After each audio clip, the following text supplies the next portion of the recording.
I became so sensitive to perfume and hairspray and candles and any kind of synthetic fragrance. It would almost make my eyes go blurry.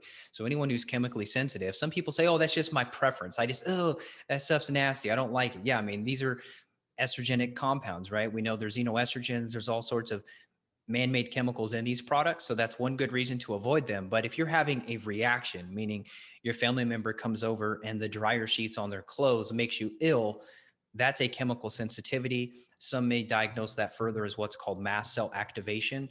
Mast cells are part of the immune system. They have tryptase and histamine and other mediators in those. And when you get exposed to a toxin like microtoxins, which come from mold in water damaged buildings, those mast cells start to leak out histamine. So when you hear about people with histamine intolerance or they're going on low histamine diets, that's the reason carnivore diet's so great, is because as long as you're not doing 3-day leftover meat in general, it's a very low histamine diet, which is why I push people towards it. But it's not necessarily the histamine that's the problem. It's your tolerance for histamine that's the problem. And that's because of your mast cells. So usually what we'll do is we'll try to stabilize people and use something like quercetin, which is in the vitamin C family, which will stabilize the mast cells while we're working behind the scenes. But yeah, if they have symptoms, we'll likely just run urine right out of the gate, because if they're fatigued, we want to look at their mitochondria on an organic acids test. And organic acids are essentially like measuring your tailpipe. When you take your car in for emissions testing and they measure the pollutants from your tailpipe, you could do the same thing with first morning's urine.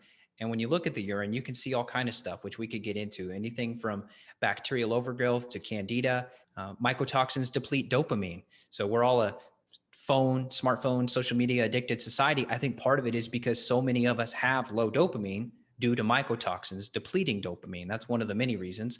Three things people can do, which I think are reasonable. You can start with petri dishes and do just mold colonies in your house. You can do urine organic acids testing, which is something I've talked about. And you can do urinary testing for mycotoxins through a company like Great Plains. But you touched on something that I want to highlight, because I get a lot of people asking me about histamine intolerance and histamine sensitivity.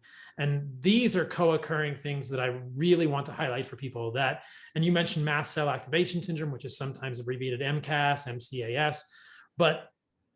And then you also mentioned SIBO. So I want people to understand that, like, recurrent candida, SIBO, histamine intolerance, MCAS, if you're doing everything else right, animal-based diet, sunlight, sleep, maybe this is something to think about with mold. And this could be one of these keys that unlocks the door for a lot of people that isn't always thought about. Because you do run into people a lot of times with difficult to treat histamine intolerance. And, we have a supplement at Heart and Soil, Histamine and Immune, which seems to help because it provides some DAO, some diamine oxidase from kidney. But then the question, and thymus, then the question is, why are you not making enough, right? DAO. And that's usually a gut issue, which could again be related to mold toxins. A lot of people will rightly say mold is everywhere.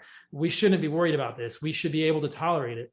And I used to think that. I have some really smart friends that I respect deeply who would say that. And the answer is yes to all of those. We certainly used to be able to tolerate it. But as you mentioned, we're in these sterilized environments now where we have drywall that has paper backing.